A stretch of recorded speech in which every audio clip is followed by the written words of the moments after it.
Going into next season, assuming Casemiro and Eriksen leave, United will need a deeper line central midfielder who can essentially be a deeper line playmaker playing in either a single or a double pivot role, having greater press resistance and creativity than Ugarte, who is more of a destructive ball winner. Now Bruno Fernandes and Mason Mount could play together in the same midfield as Mount is very versatile, but stylistically when you're looking at it from a squad building point of view, I think you'd have to categorise both as playing as the most advanced midfielder in a midfield three, pushing higher up the pitch and getting into goal scoring positions a lot more frequently than Mainu alongside them. However, United don't really have a clear backup or an alternative to Kobbie Mainu, but this is where Toby Collyer and new signing Sekou Kone come into the conversation. If Collyer is going to be staying at United next season, he has to reach the level where he's good enough to come into Mainu's position and offer the ball progression, retention and defensive output, maybe not to the same level as Mainu, but at least to a level where there isn't a significant drop off. However, if Kone takes his place or even a new signing, then Collyer probably gets sold, or as I would suggest goes out on loan,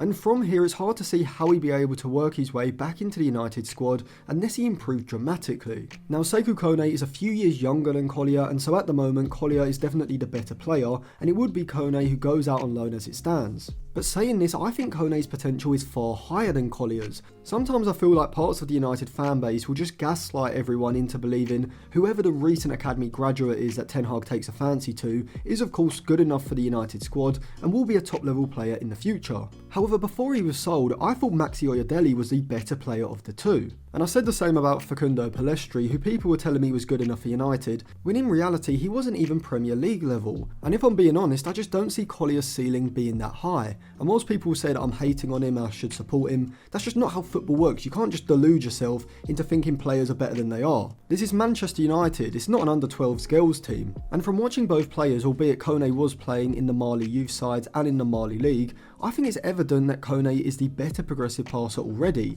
as Collyer I just feel plays it a bit too safe, whereas Kone, even if he isn't at the level of a Mainu or even an Angel Gomez at the moment, is frequently showing glimpses that he can pull off these sort of incisive passes, and the ability to play incisive midfield splitting passes is exactly what I look for in a deeper lying central midfielder, as I think it's one of the hardest attributes to find in players, but one of the most valuable. But before I carry on the video, check out this limited edition Marseille shirt which you can find on the Shirt Plugs website, which will be linked in the description and comment section below. It's my jersey of the day and I think it looks absolutely incredible. But they've also got about 7 pages of limited edition jerseys as well as rare retro jerseys as well. There's about 30 jerseys on the entire website that I've put on my list to get, so definitely check it out after this video. I've also got an affiliate with them, so anything you get from the site will be helping to support the channel directly. Collyer has a contract until 2027, with the option for the club of extending it until 2028, and so we don't exactly have to make a definite decision on his future next summer. However, out of the two, I'd prefer to keep Kone, who will be 19 next season,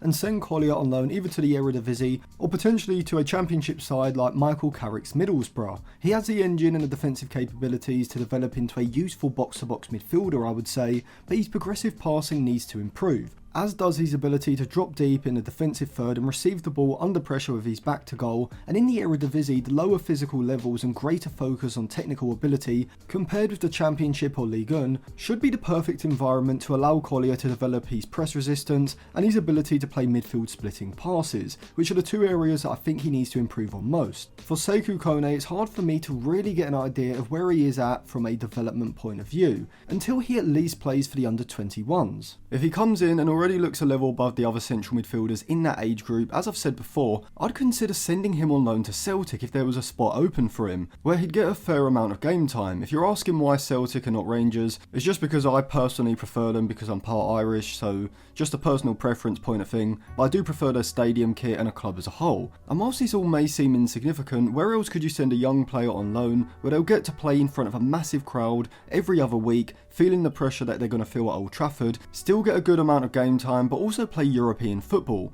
and in a league where, because Celtic are dominant, Kone is going to be featuring in a Brendan Rodgers side that is possession dominant and focused on breaking down the opposition's compact defensive blocks most of the time, which is similar to what United will face against most sides in the Premier League. If not Celtic, I'd say somewhere in a top division in either Belgium or Austria, and in the following summer of 2026, when he comes back to United, Kone can either go back into the squad if there's a place for him, or go out on another loan, preferably to either Ligue 1 or the of Bundesliga. If I had to make a realistic prediction, I would say Kone goes on 2 loans before coming back to United for the start of the 27-28 season, aged 21. Whilst Collier, for me, I think he goes on loan next season, and the summer after in 2026 ends up getting sold to a lower table Premier League or a top end Championship side for around £10 to £15 million, and so Kone in my eyes is the one with greater potential.